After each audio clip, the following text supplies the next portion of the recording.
दोस्तों, आज एक इंटरेस्टिंग बात आपको बताने वाला हूं। आप वीडियो को अगर शुरू से लेकर एंड तक देखेंगे तो आप बहुत कुछ समझ पाएंगे कि अपने जीवन में आपको करना क्या है और कैसे आप एक अच्छी सरकार चुन सकते हैं अपने एक छोटे से अधिकार, जिसको छोटा सा बोल रहा हूं, माफ़ कीजिएगा, ये छोटा सा नहीं, ये बहुत बड़ा अधिकार है और आपका हक है। और इस अधिकार का प्रयोग आपको कहाँ करना है और कैसे करना है और किन लोगों के लिए करना है। मैं ये तो नहीं कहता कि किसी एक विशेष दल को आप वोट दीजिएगा, लेकिन मैं ये भी नहीं कहता कि आप किसी को भी वोट दे दीजिएगा।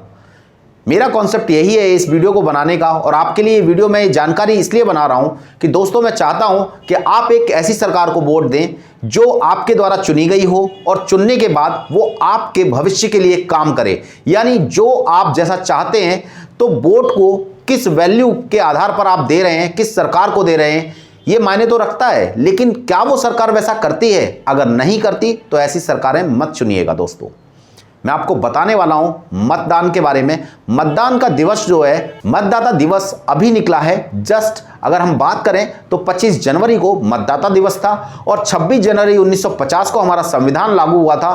तो हमें जो हमारा मत डालने का अधिकार दिया गया वो 18 वर्ष की जो सीमा है, उसके बाद कोई व्यक्ति मत डाल सकता है। वास्तविक रूप से अगर हम देखें कि वोटिंग राइट कैसे हमें यूज करना है, इसके बारे में हम बात करेंगे आज इस वीडियो में।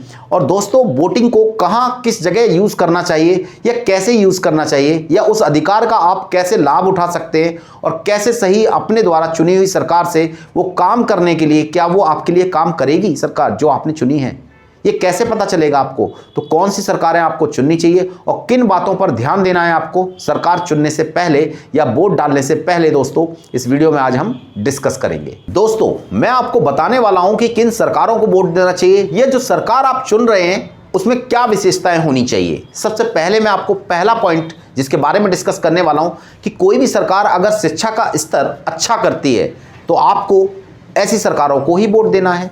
क्यों देना है, इसका कारण बताता हूं कि अगर मान लीजिए कोई व्यक्ति अच्छे से पढ़ता है, आपका बच्चा अच्छे से पढ़ता है, तो उसे भविष्य में आवश्यकता पड़ेगी किस चीज़ की?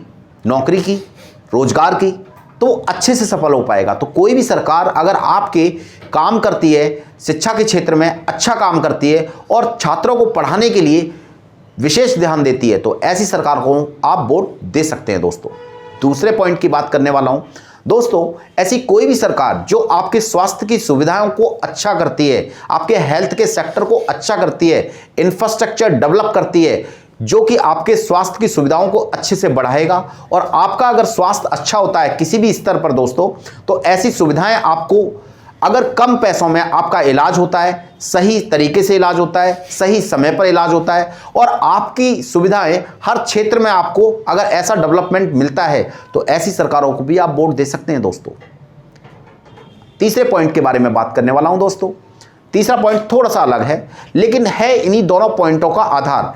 यानी पहला शिक्षा और दूसरे पॉइंट की अगर मैं बात करता हूं तो हेल्थ यानी स्वास्थ्य। इन दोनों को अगर आधार मान लेते हैं तो हम रोजगार की बात करते हैं। दोस्तों, अगर हम पढ़े लिखे हैं, अगर हमारा स्वास्थ्य सही है, तो हमें कमाने के लिए अवसर मिलने चाहिए, अपॉर्चुनिटी मिलनी चाहिए, मौका मिलना चाहिए। दोस्तों, तो अगर हमें कमाने के लिए सरकारें अगर इंफ्रास्ट्रक्चर डेवलप करती हैं और इंडस्ट्री को लगाती हैं और इंडस्ट्री में ग्रोथ करती हैं, इकोनॉमी को डेवलप करने के लिए सारे प्रयास करती हैं और हमें छोटे छोटे कामों में डिवाइड कर देती हैं। जैसे मैं एग्जांपल के लिए बताऊं कि अगर हम बात करते हैं सिडवी की, कि कोई व्यक्ति रोजगार करना चाहता है तो छोटा सा रोजगार अपना खोल सकता है। लघु उद्योगों पर ध्यान दें।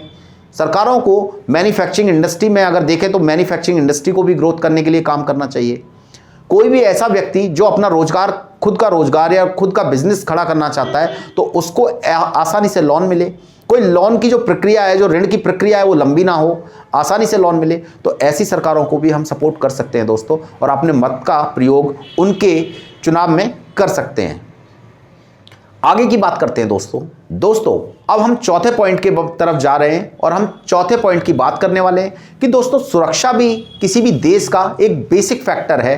कि आप किसी देश में रहते हैं और आप सुरक्षित फील नहीं करते हैं, या आपको ऐसा लगता है कि किसी भी समय आपको दिक्कत हो सकती है, समस्या हो सकती है, तो सुरक्षा का जो आधार है वो भी सरकारों में होना चाहिए।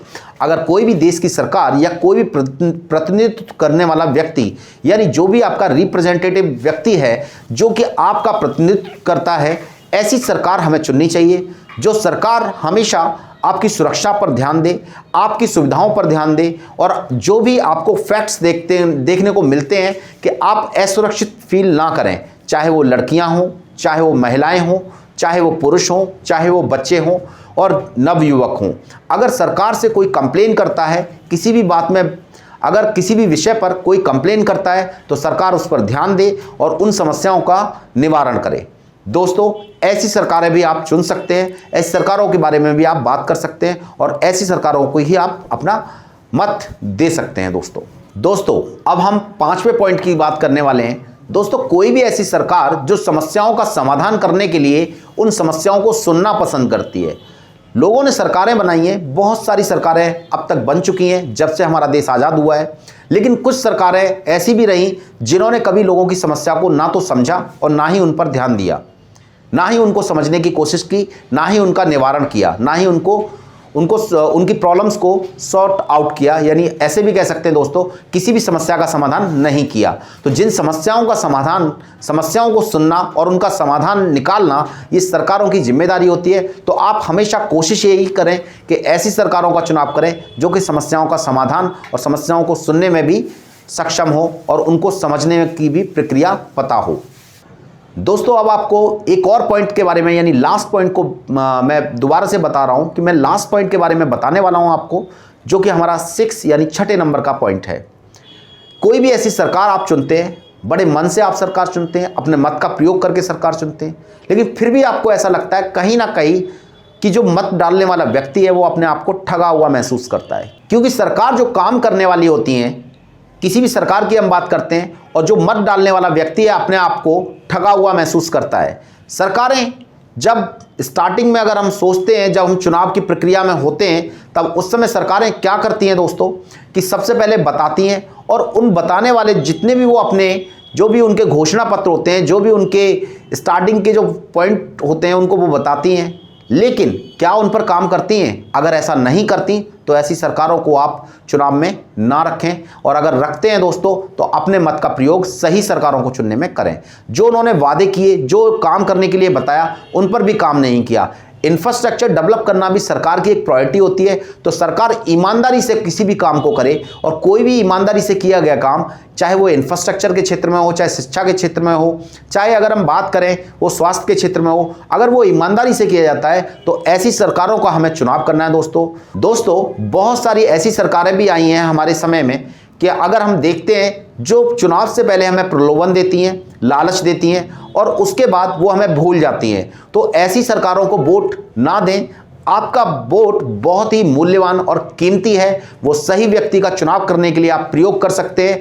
अगर आप गलत व्यक्ति प्रयोग करते हैं तो आपका भविष्य तो खराब होता ही है दोस्तों, लेकिन आपके बच्चे यानी आपके आने वाले भविष्य, यानी आपकी नई जनरेशन, उनका भविष्य भी अंधकारमय हो जाता है, यानी उनका भविष्य भी खराब होता है। तो कृपया करके अपने वोट का सही प्रयोग करें दोस्तों, और वोट के लिए इन सभी बातों पर ध्यान दें। उसके बाद वोट का चुनाव करें कि जब भी वोटिंग हो वोट देने जरूर जाएं दोस्तों, क्योंकि अगर आप वोट नहीं देते तब भी ऐसी सरकारें चुनकर आ जाती हैं जो आप नहीं चाहते कि ऐसी सरकारें आएं।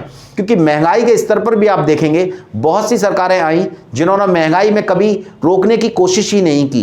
यानी कोशिश करना और उसमें सफल होना ना होना ये तो वक्त के हिसाब से या समय की परिस्थितियों के हिसाब से निर्भर कर सकता है दोस्तों। कुछ चीज़ें हमारे हाथ में होती हैं और कुछ नहीं। लेकिन अगर सरकार प्रयास नहीं कर रही है तो ऐसी सरकारों को भी आप अपना कीमती वोट ना दें दोस्तों। वीडियो में जो भी मैंने जानकारी दी आपको कैसी लगी? आपको अगर अच्छी लगी हो दोस्तों तो मेरे चैनल को सब्सक्राइब करें, शेयर करें और लाइक भी करें। कमेंट करके बताएं कि आपको मेरी वीडियो कैसी लगी। वीडियो को देखने के लिए धन्यवाद।